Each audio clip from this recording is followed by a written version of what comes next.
Hi, and welcome back to the Business Career College video series. In this video, we're going to examine some income splitting techniques. Now, it will be most helpful if you haven't watched it recently to maybe review the attribution rules. There is an attribution video that you might find is quite useful before delving into income splitting, because really what the attribution video does, it explains for us the reasons why income splitting is important.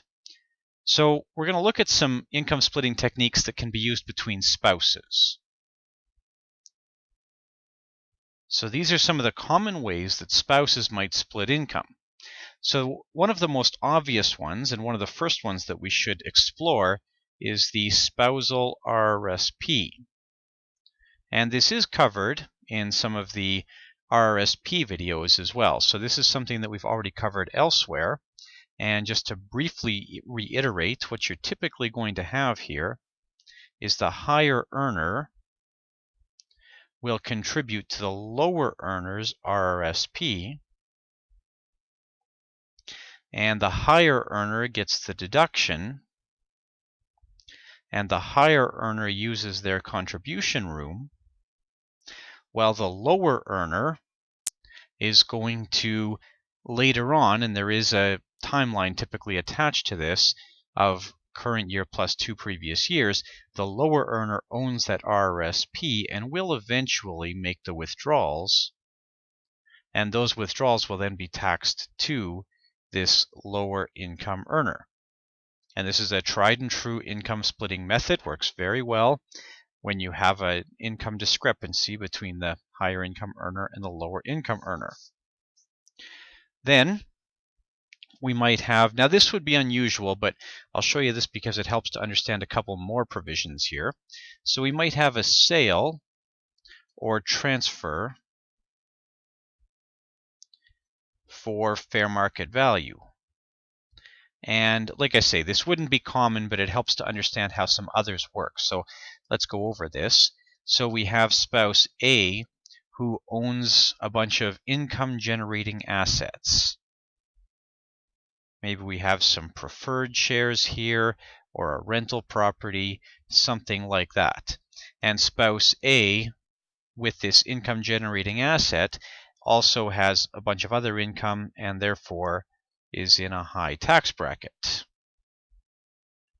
Spouse B inherits a piece of non-income generating property, so inherits a piece of property not generating any asset, like a cottage, for example, but just by the most amazing of coincidences, it has the same value as these income generating assets that spouse A owns. So all we do here is we swap these assets, and at that point, spouse B can now declare this income. This is a swap for fair market value. And this allows spouse B to declare the income that's generated on these income generating assets. And now spouse A has this non-income generating asset, and we have no attribution problem around this. Now, that leads us to our next possible income splitting provision. As I said, this would be an incredible coincidence here that everybody ends up just with value that's worth the same thing as the other person's asset. So what we might want to do is artificially create those circumstances. And the way that we create those circumstances is through a spousal loan. And this is also a very common provision. So in a spousal loan, we're going to try and artificially create the scenario we have down here with A and B, where A loans B some money. Now, B has to pay a prescribed rate of interest. So B is going to pay the prescribed rate of interest, which is a rate based on the most current quarter's closing 90-day T-bill rate. B is going to pay that interest over to A. And as long as we have this interest paid, and it has to be paid by the 30th day after the end of the year, so by January 30th typically, and it actually has to get paid. Now what B can do is B uses this to invest. That might mean investing in B's own right, or it might mean acquiring an asset from A. Now this interest, because it's an interest expense for B, is deductible to B, but it is taxable to A. So we have to make sure that the prescribed rate is low enough that the investment returns are going to more than offset the tax consequences of that investment income. So then we can have a gift or transfer. It doesn't matter. It could be a gift, transfer, or loan, any sort of transaction here. So a gift, transfer, or loan where A gives to B and B uses that asset to generate business income. And when there's active business income, there does not have to be any concern around attribution. Simply B declares that income, no problem at all. That's an easy one again. However, it does require that B go out and start a business and earn active business income. And then we could have second generation income. Now this one's a little bit complicated, so just bear with me here.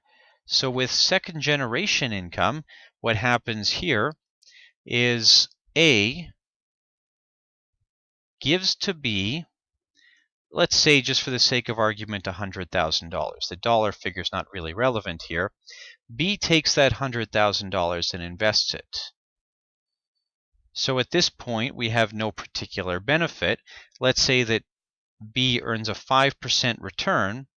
So this $5,000 is going to be attributed to A. This is the way the attribution rules normally work, the way they're supposed to work. Nothing fancy here. But now B takes this money and invests it.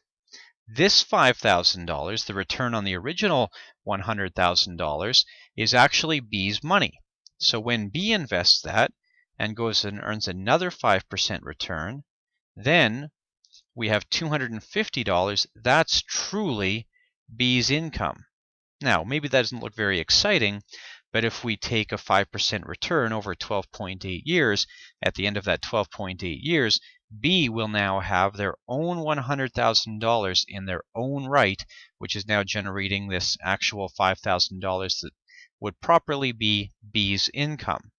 So this can work out. It's a little bit more of a little bit more patience required here, but it's an easy one and really doesn't require much imagination or any real challenge to execute, which makes it somewhat attractive. We don't want to make things complicated if we don't have to. Other possible income splitting opportunities. Another nice easy one is to have the higher earner pay all the household expenses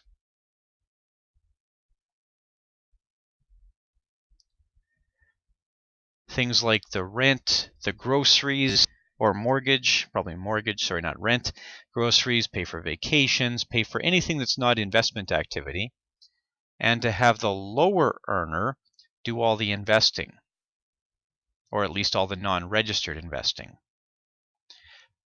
Again, this is a nice easy one, and it's one that a lot of people don't use, but if we do this, this can quickly turn into a large pool of non-registered investments in the hands of the lower income earner, and then the higher income earner is paying all the other stuff. This is perfectly legitimate. You do have to make sure you maintain separate accounts and track this well, but this is a perfectly legitimate strategy. And then we have the Spousal Tfsa. Sorry, I shouldn't say Spousal Tfsa. We have the Tfsa. Now, no spousal Tfsa here, but what can happen is the higher earner simply gives money to the lower income earner, and then the lower earner can use that money to invest in the Tfsa, in their own Tfsa. And as long as that money stays in the Tfsa, we have no attribution problems. This is going to properly be the lower income earner's Tfsa, and that person now owns that Tfsa. makes the decisions, and there's no tax consequence there, so not an attribution concern either. Now, those are some commonly employed income splitting strategies. There are some more complicated ones, but those are some of the ones that we see that are available for people who don't want to introduce an incredible level of complexity and don't want to introduce any tax risk into their lives. So if you just want to engage in sort of run-of-the-mill tax planning, legitimate tax planning opportunities, this is what we're generally looking at. The other thing I will mention is that there is no attribution after certain significant events. There can be no attribution after death. There's no attribution after divorce or separation as long as assets are transferred in accordance with a formal separation agreement. That is, you can't just make an informal agreement, but if you have a divorce or separation and assets are transferred in accordance with a formal agreement, then there's no attribution after that divorce and no attribution after the giver, the party who gave property to the other, becomes non-resident, which would be not that common, but it does sometimes happen where we have a couple where one leaves the country and one stays behind. No attribution concerns after that happens. So hopefully this helps to understand some of the ways that we can circumvent the normal attribution rules. All of this is legal. However, if this is something you're using for your own personal tax purposes, you have to go and get tax advice. This is not tax advice that would match any person's individual circumstances, and you have to make sure that if you do set one of these things up, it's done in the hands of a qualified tax professional. I hope this helps. This is something that will be useful for financial planning courses and could be useful as well for the licensing courses for both life insurance and mutual funds and securities. Thank you very much and enjoy your continued studies.